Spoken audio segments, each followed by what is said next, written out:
J'ai commencé par lire Cher connard de Virginie Despentes, donc publié aux éditions Grasset et qui fait 345 pages à peu près. C'est l'histoire de trois personnages, même si on en suit particulièrement deux. C'est un roman épistolaire dans lequel on suit en fait Oscar, qui est un auteur à succès, qui a commis des actes d'harcèlement sexuel auprès d'une jeune femme qui s'appelle Zoé, qui travaillait pour lui.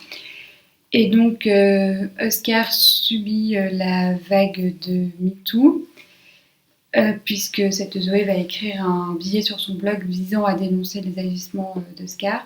Oscar va correspondre avec une actrice du nom de Rebecca.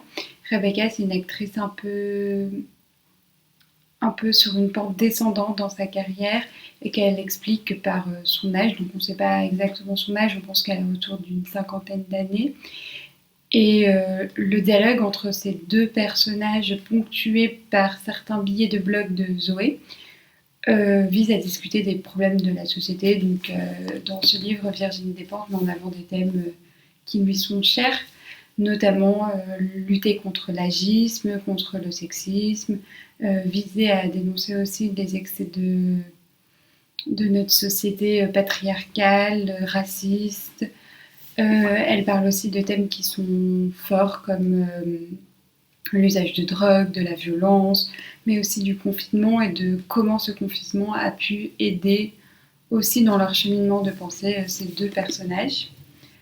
J'ai adoré le roman, vraiment j'ai adoré. Ça frôle le coup de cœur.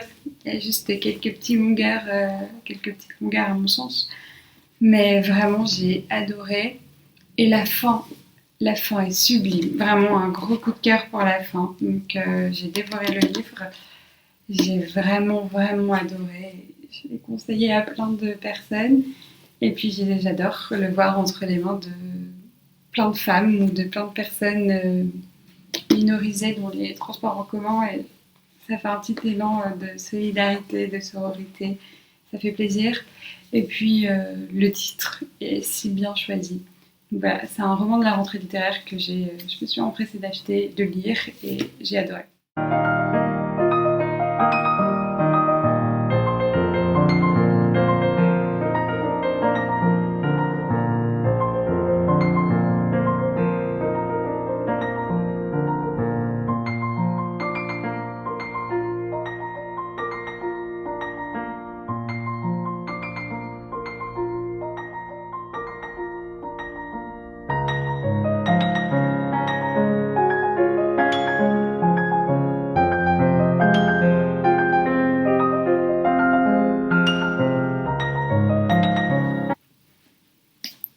Quelle beauté! Regardez-moi cette petite beauté. C'est vraiment trop beau. Hop, à l'intérieur les planches, elles sont magnifiques avec quelques planches en couleur. Donc vraiment trop beau. Ici on est donc sur 20th Century Boy de Naoki Urasawa. Donc c'est le tome 2.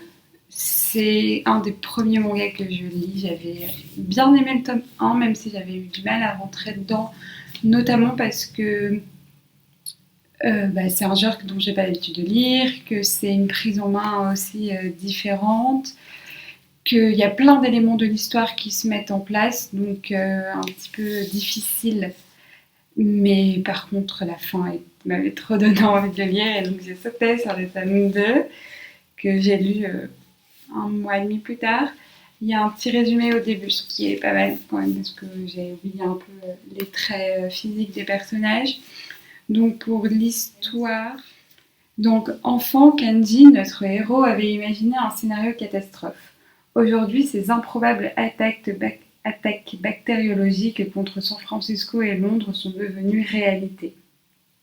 Que se passera-t-il ensuite?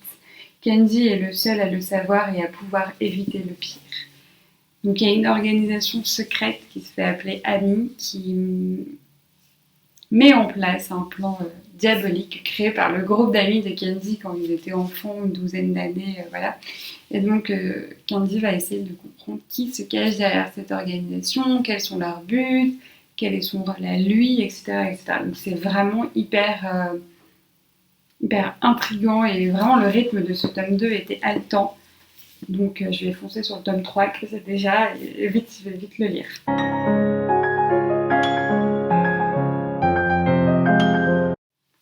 Bon, jeudi, j'ai pas eu le temps de lire, j'ai travaillé toute la journée et puis après on allait voir une conférence, donc c'était la conférence organisée au Carreau du Temple par Lorraine Bastide qui a invité Juliette Drouard. La conférence était incroyable, on a pu discuter de thèmes voilà, qu'on pose très rarement quand même dans le débat public, notamment sur le droit de vote des enfants, sur l'agisme, sur l'intersectionnalité entre l'agisme et le sexisme, la culture de l'inceste, etc. C'était trop bien. Et moi, de Juliette Drouard, j'avais lu son livre Sortir de l'hétérosexualité, qui est chez la collection Sur la table de Binge Audio. C'est un court essai qui est vraiment pas mal, d'autant plus si vous y connaissez rien sur tout ce qui est la différence entre sexe, genre, les interrogations et les obligations surtout qu'on met derrière avoir un certain sexe. Avoir un certain sexe nous oblige à un tel comportement social, un tel rapport sexuel ou type de relation sexuelle. Donc là, l'auteuriste vise à déconstruire tout cela. Et il y a au début notamment un peu, ça me fait penser au texte de Voltaire, où il y a philosophique de Voltaire, où il y a toujours un personnage étranger qui arrive sur notre planète et il trouve la situation aberrante. Là, c'est un peu ça, là. Il y a une personne qui va acheter son pain, une baguette de pain dans une boulangerie en France, et la personne qui lui donne son pain lui demande si on doit l'appeler madame ou monsieur, et cette personne ne comprend pas pourquoi ses organes génitaux rentrent en compte alors que cette personne veut juste acheter du pain. Et de là s'ensuit une discussion sur ce qu'est le sexe, le genre et les assignations de notre société. Donc c'était trop cool. J'ai vraiment trop aimé. C'est écrit en écriture inclusive aussi, donc ça fait trop plaisir de voir ça. Et j'ai eu une petite dédicace trop mignonne. Donc voilà, j'étais trop contente. Donc j'ai lu ça, et c'était vraiment, enfin j'ai lu ça il y a assez longtemps quand même, plusieurs mois, mais la conférence était vraiment, vraiment trop bien.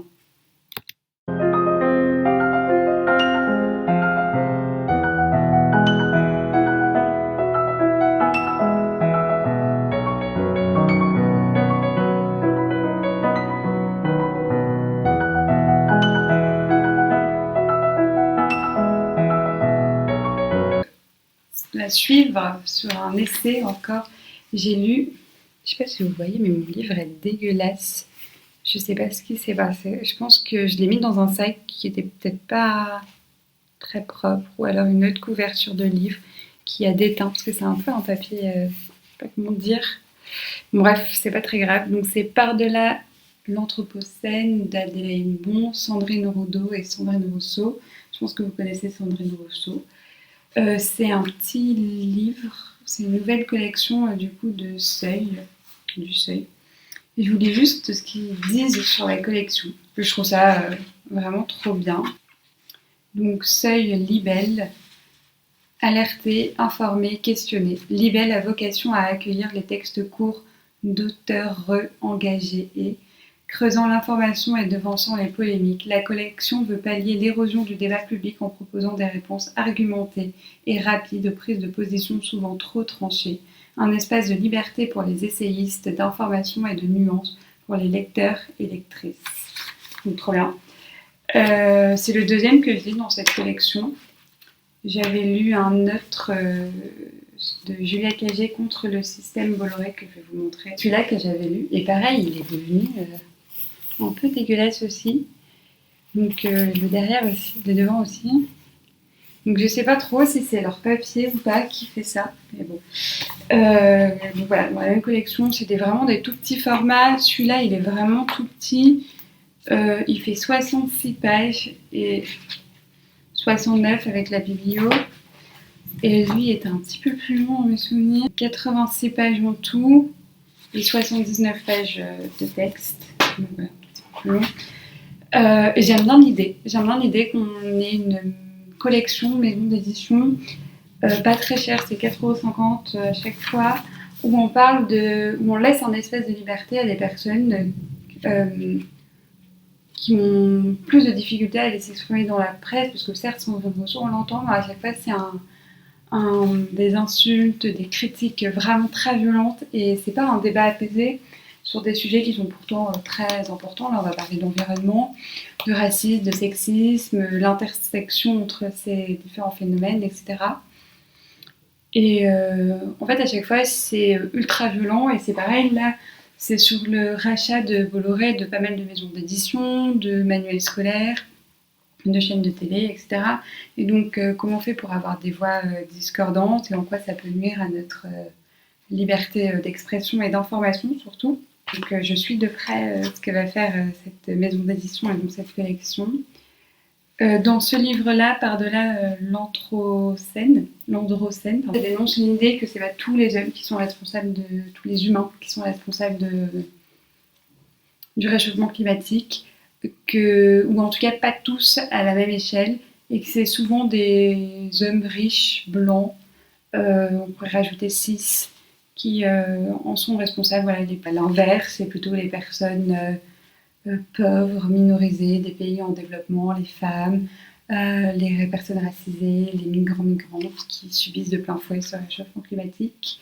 Et donc déjà, ça vise à dénoncer cette notion d'anthropocène et de plutôt privilégier androcène, donc la responsabilité de l'homme avec un petit h. C'était bien, ça montrait de manière assez claire les interactions et les croisements et les intersections entre donc racisme, environnement, enfin mouvement écologique et le sexisme. Donc voilà. À mon sens, ça manquait un peu empirique. C'était très théorique. Il y avait quelques faits énoncés comme ça, mais j'aurais aimé un peu plus de données chiffrées sur l'androcène. Le par-delà n'était pas très interrogé, pas trop, enfin pas suffisamment en tout cas à mon goût. Et voilà, pour moi, il me manquait un peu plus de concret, d'empirie sur le sujet. Un peu critique sur ça, mais j'ai quand même passé un bon moment en le lisant. Et là, en le feuilletant, la biblio est ouf. Donc, franchement, c'est une bonne porte d'entrée dans la matière.